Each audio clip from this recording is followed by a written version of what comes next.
that we're already under.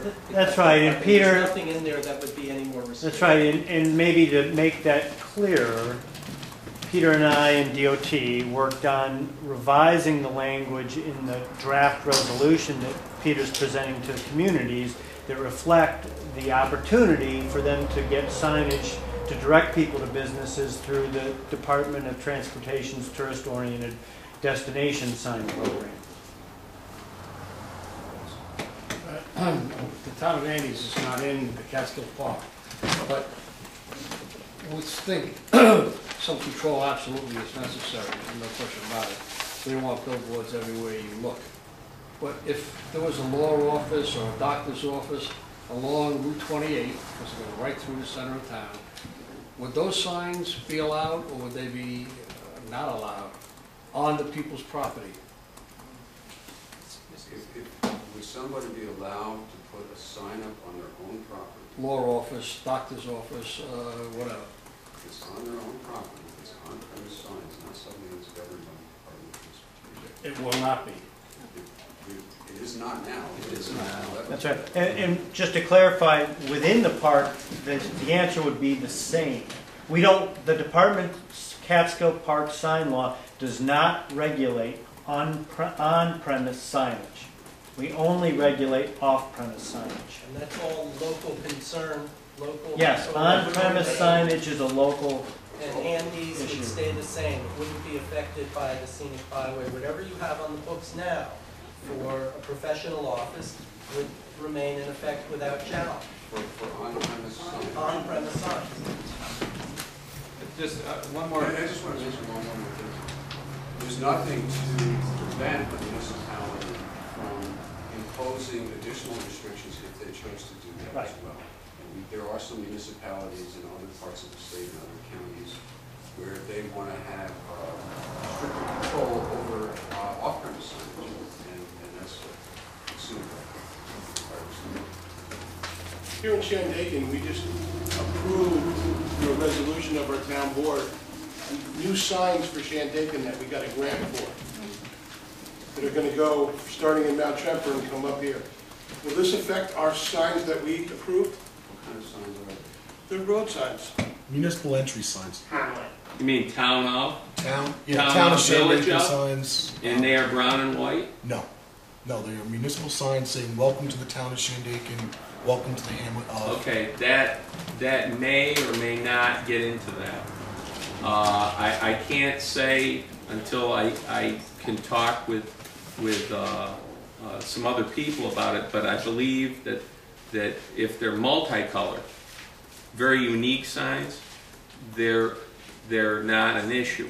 If you get into a generic sign that says town of or village of, and it's a highway sign, and I say highway sign, like a municipal jurisdictional sign, then they're brown. They would be brown and white. Yeah, no, these are specifically they're not. I know what you're talking about. Like you are now entering These the aren't village. highways. Right? No, These they aren't are highway okay. signs. And Then we they have wouldn't. approvals Then they from wouldn't. DOT. No, they wouldn't. They wouldn't get involved in that. One last question, if I may. How do you get rid of a billboard that you don't want?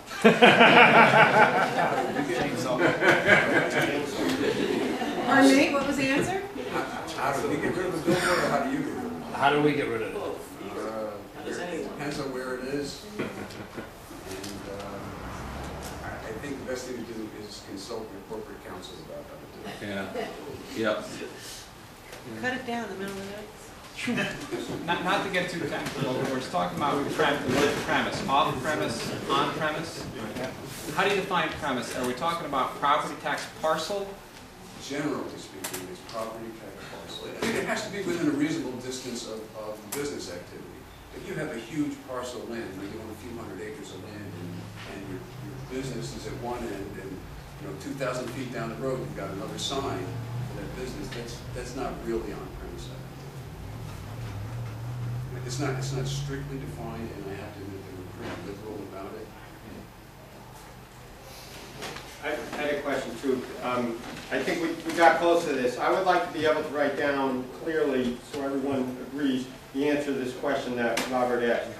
Would the scenic byway be more, the signs along the scenic byway be more restrictive than the Catskill Park sign law inside the Catskill Park?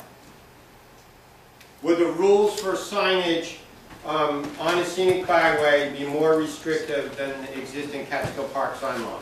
No. That's a simple answer, thank you. No, that's a big concern, and I think if we air it all out and everyone knows what the answer is, that's done. Thank you. So just, as we mentioned before, Mr. Roach, Yes. signs that are actually in the Catskill State Park have to be approved by the DEC. So that would add a little bit of time onto that approval process. I have a bunch of handouts here. There's a lot of material. Some of the things that we talked about, or that I talked about a little earlier about off-premise advertising on primary routes, and this is part 150. It can be very convoluted. This was part of my background presentation to TOD signs and how they came about.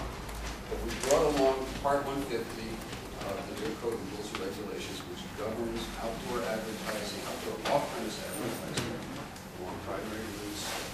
We have a sign brochure which describes the sign program in New York State. There's a small brochure here about scenic byway program. This is copied from what's called Manual of Uniform Traffic Control Devices. It's the standard for signage nationwide. And in the back of it are a few pages where New York State has supplemented the manual. This is the section on tertiary and directions. And we have the list of businesses that are appropriate for tertiary and direction signs. And I also brought along these joint applications for directional sign permits. It's a joint DEC DOT application, which you can take. These would go to DOT, and then it would be forwarded to DEC and come back to it.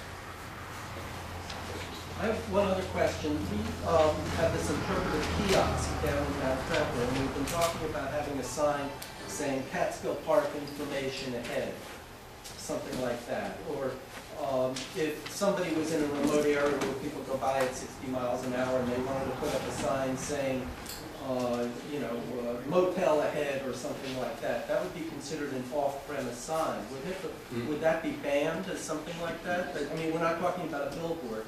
Everybody said the off-premise sign is a billboard.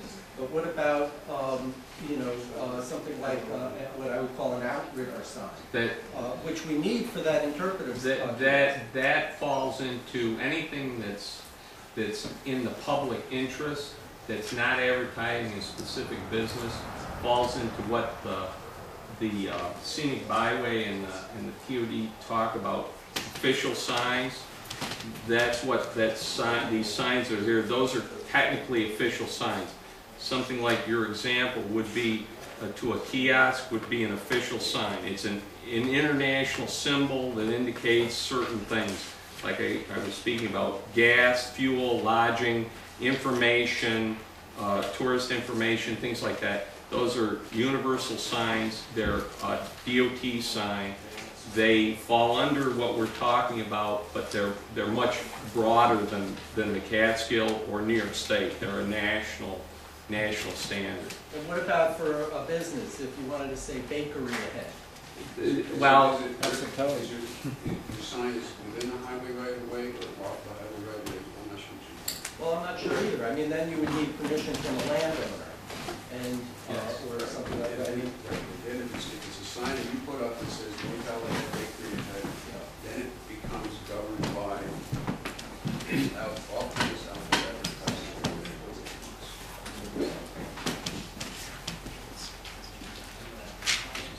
Just speak briefly about the